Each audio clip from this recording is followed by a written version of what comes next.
Yan mga idol, pritong manok. Kung gusto nyo lang lagyan ng breadings, ayan mga idol ang gagamitin natin. Ayan o.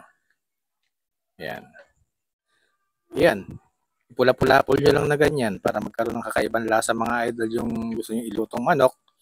Ayan. Napaka-basic lang mga idol. Bali kasi dalawa mga idol na piraso yan. Ayan. Para magkaroon lang siya ng kakaibang lasa mga idol. Napakasarap yan. Ayan mga idol, so sinipsip na niya yung breading na nilagay natin. Magpapainit lang tayo ng mantika mga idol.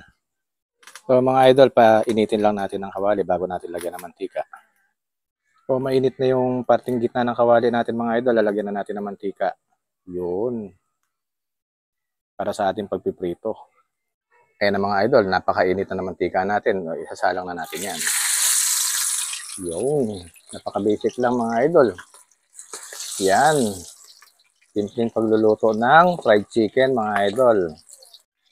Kaya kung dalawa lang kayo sa bahay mga idol, napaka-basic lang gumawa ng ulam. Diba? Ganyan lang oh. So, babalik ka rin na natin mga idol. Ayan na. Diba? Smooth lang. Kasimple lang mga idol oh.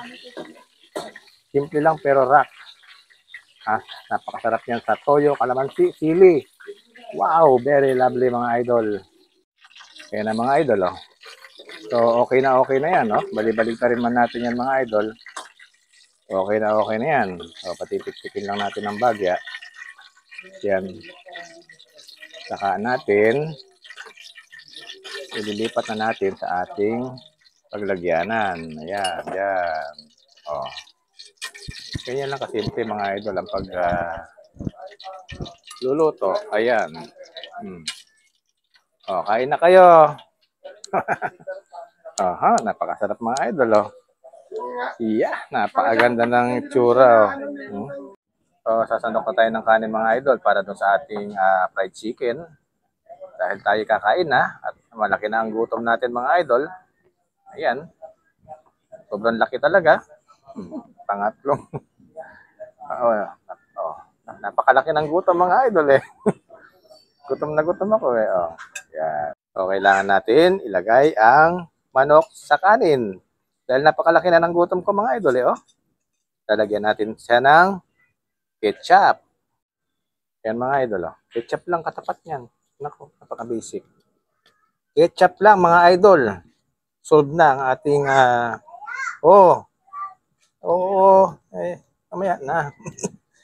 Paubos na yung ketchup natin kaya takasan na natin ang taktak mga idol. Sige, dagdagan natin yan mamaya pag kulang. Yan. At ayan na mga idol ang ating fried chicken mga idol. Ketchup lang ang ating sausawan. Napakasarap niyan. Napakasarap na pagkain ito mga idol. Share out nga pala sa inyo sa mga nanonood ng video ni Lolo John. Maraming salamat po sa mga nagsusubscribe at nagtsatsagang manood ng video ni Lolo John. Ayan po ang ating pagkain. Ayan, napakasarap niyan. Mag-iingat po tayong lahat sa ating mga ginagawa. And thank you for watching. Maraming salamat po sa inyong lahat. Mag-iingat po tayo palagi. And God bless. Thank you Lord sa isang masarap na pagkain. Napakasarap nito mga idol. So, isi-serve ko na. Dini tayo. Serve na natin. Yun. So, yung ketchup mga idol. Ito na yung ketchup. Yan. Napakasarap nito mga idol. Niluto ko. Ayan. Oh, kain na kayo mga idol.